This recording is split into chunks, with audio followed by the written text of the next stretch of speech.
Assalamualaikum warahmatullahi wabarakatuh. Jumpa lagi dengan Ahmad Channel Indo. Di cerita kali ini Ahmad Channel Indo atau Mimin masih melanjutkan kisah Wali Songo. Sekarang sudah masuk ke Sunan yang keenam, yaitu Sunan Muria. Tanpa berlama-lama lagi, mari kita masuk ke alur ceritanya.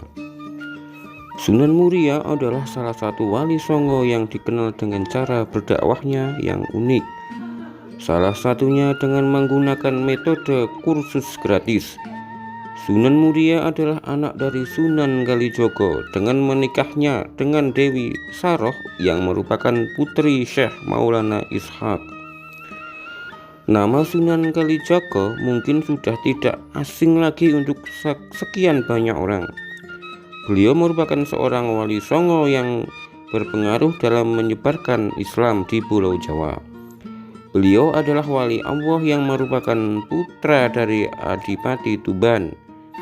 Tidak jauh dari ayahnya, Sunan Muria juga memiliki pengaruh dalam penyebaran Islam di Pulau Jawa. Tidak diketahui secara pasti tahun kelahiran dari Sunan Muria, tapi dalam sejarah tercatat beliau wafat pada tahun 1551. Meski piawai berdakwah, Sunan Muria justru memilih untuk berdakwah di daerah-daerah pelosok ketimbang daerah perkotaan. Sunan Muria memiliki nama asli Raden Umar Said. Akan tetapi ada juga yang menyebutnya dengan nama Raden Prawoto. Sunan Muria sejak kecil sudah tertarik untuk belajar agama. Saat beliau sudah beranjak remaja, Sunan Muria berguru pada Ki Ageng Ngerang bersama dengan Sunan Kudus dan Adipati Petak. Nama Sunan Muria disematkan karena beliau berdakwah di daerah Gunung Muria. Oleh karena itu, nama Sunan Muria pun diberikan sebagai julukan dari masyarakat sekitar. Berikut ini beberapa fakta mengenai Sunan Muria semasa hidupnya, yaitu yang pertama, Sunan Muria lebih suka tinggal di pedalaman. Ada satu hal unik yang dimiliki oleh Sunan Muria. Meski namanya sangat terkenal dan menjadi sosok yang sangat berpengaruh di Kesultanan Demak, Sunan Muria lebih suka tinggal di daerah terpencil dan jauh dari kehidupan pusat perkotaan. Beliau pun memutuskan untuk tinggal dan menetap di Gunung Muria. Gunung Muria adalah salah satu gunung yang terletak di pantai utara Jawa Tengah. Tempatnya ini berada di sebelah timur laut kota Semarang. Gunung Muria masuk dalam 3 wilayah kabupaten, yaitu Kabupaten Kudus, Kabupaten Jepara, dan Kabupaten Pati. Konon, salah satu alasan mengapa beliau lebih memilih untuk berdakwah di pedalaman karena beliau merasa masyarakat di pelosok tidak mendapatkan pengetahuan tentang ajaran Islam. Ditambah lagi kondisi ekonomi masyarakat di sana terbilang kurang mampu, sehingga Sunan Muria ingin berdakwah sekaligus memajukan kehidupan ekonomi yang ada di sana. Meski pusat berdakwahnya adalah di Gunung Muria, pengaruh Sunan Muria sangat luas. Dakwahnya bahkan bisa mencapai daerah Jepara, Tayu, Juwana, dan di daerah sekitar Kudus. Yang kedua, memodifikasi tradisi budaya Jawa lama. Masyarakat Jawa yang pada masa itu memiliki tradisi budaya yang sangat kental, membuat ajaran Islam sulit diterima.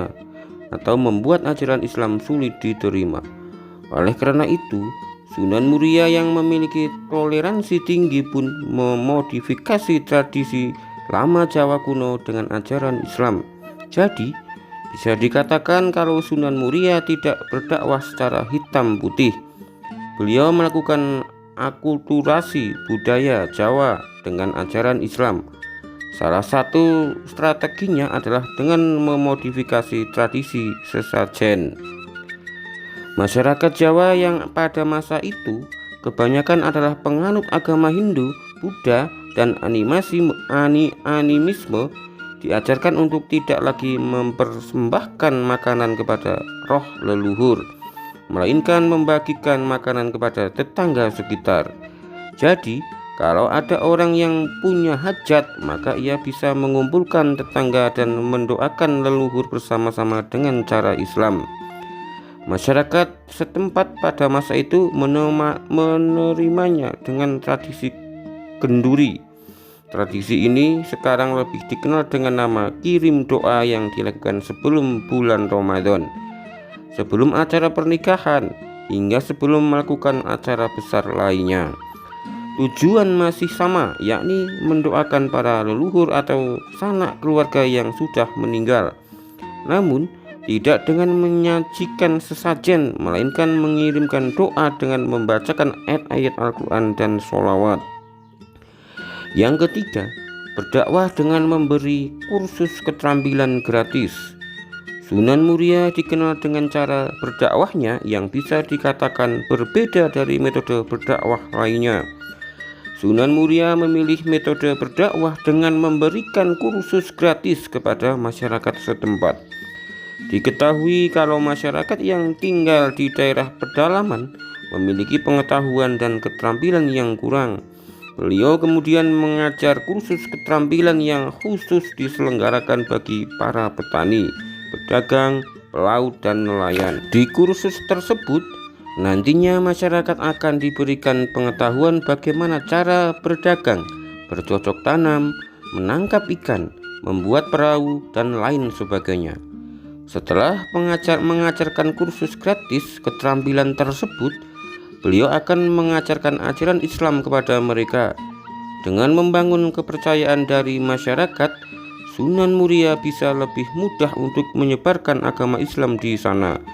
Tidak hanya masyarakat yang tinggal di Gunung Muria dan sekitarnya, masyarakat dari luar kota hingga luar pulau Jawa pun datang menemui Sunan Muria untuk mendapatkan kursus gratis tersebut.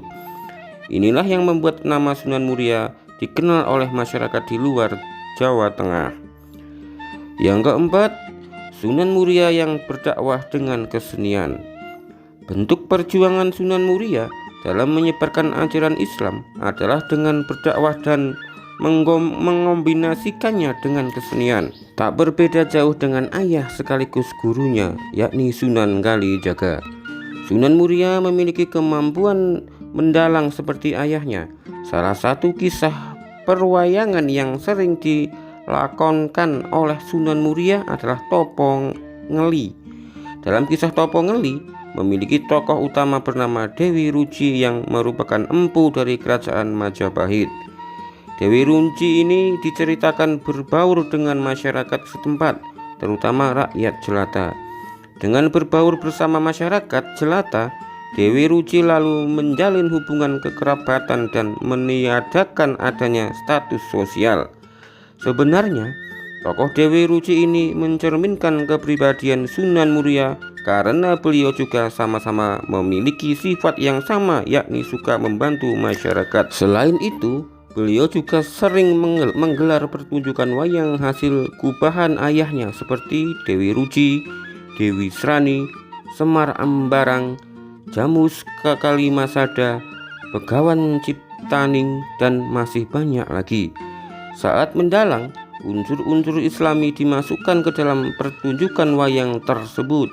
Dengan begitu, masyarakat yang menonton pertunjukan bisa mendapatkan pelajaran tentang agama ajaran Islam.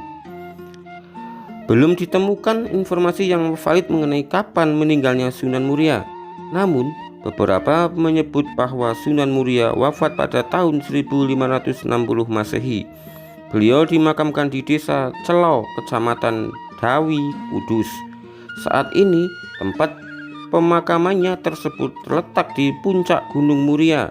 Untuk dapat ke pemakaman tersebut, pengunjung harus menaiki ratusan undakan tangga untuk dapat sampai ke kompleks makam. Sunan Muria yang bernama asli Raden Umar Said merupakan anak dari Sunan Kalijogo melalui pernikahannya dengan Dewi Saroh.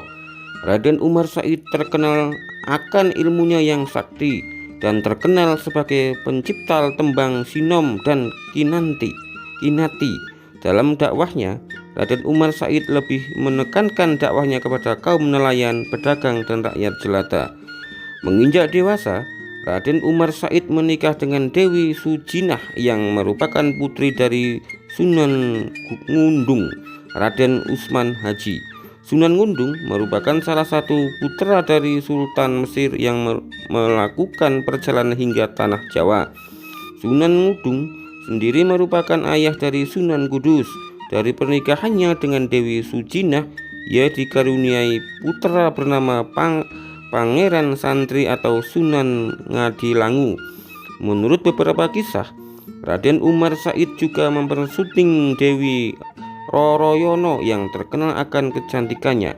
Dewi Roroyono merupakan putri dari Sunan Ngerang, seorang ulama terkenal di Juwana yang memiliki ilmu kesaktian yang tinggi, serta merupakan guru Raden Umar Said dan Sunan Kudus. Kecantikan Dewi Roroyono ini menimbulkan pertumpahan darah, di mana adik seperguruannya Kapa menculik Dewi Roroyono yang kemudian menyerang dan mengerahkan Aji Pamungkas kepada Raden Umar Said.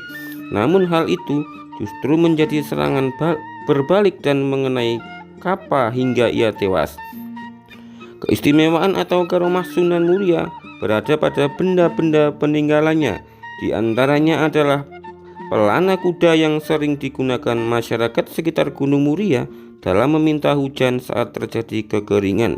Ritual memandikan hujan tersebut bernama Guyang Cekatak atau memandikan pelana kuda dari kompleks Masjid Muria sampai mata air Sendang Redoso.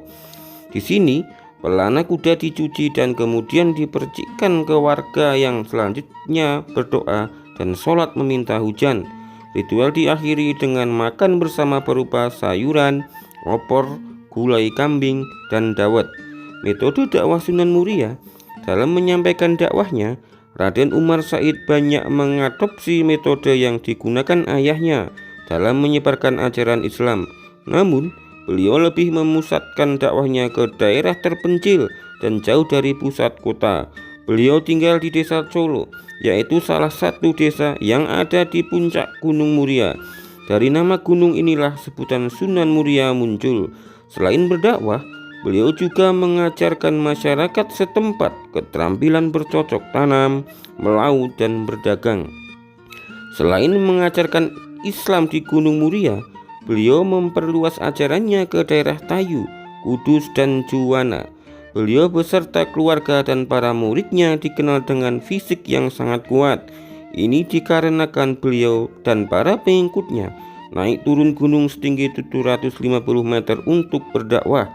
Raden Umar Said lebih menitik beratkan ajaran kepada rakyat jelata daripada bangsawan. Metode dakwah beliau sering disebut topo ngeli, yang berarti menghanyutkan diri dengan masyarakat, sehingga beliau lebih mudah dalam mengajak masyarakat masuk Islam. Beliau juga mengajarkan kursus keterampilan untuk para nelayan dan pelaut, sehingga ajaran yang diberikan mudah diterima oleh masyarakat. Dalam berdakwah, Sunan Muria menerapkan beberapa metode, di antaranya adalah sebagai berikut. Pertama, dakwah bil hikmah. Berjalan dakwah Raden Umar Said tidaklah mudah. Meskipun kehadirannya diterima oleh masyarakat, kebanyakan penduduk di gunung masih menganut kepercayaan turun-temurun yang kental dan sulit diubah. Oleh karena itu, beliau menggunakan cara-cara bijak yang tidak memaksa. Kedua, mempertahankan kesenian gamelan dan wayang seperti Sunan yang lain. Raden Umar Said masih mempertahankan musik daerah seperti gamelan dalam mengajarkan agama Islam. Beliau tidak mengubah adat yang ada, namun justru memasukkan ajaran-ajaran Islam di dalamnya. Ketiga, menciptakan beberapa tembang Jawa. Selain mempertahankan tembang-tembang Jawa, beliau juga menciptakan tembang Jawa yang berisi ajaran Islam di dalamnya. Demikian kisah Sunan Muria. Dari Mimin akhiri. Assalamualaikum warahmatullahi wabarakatuh.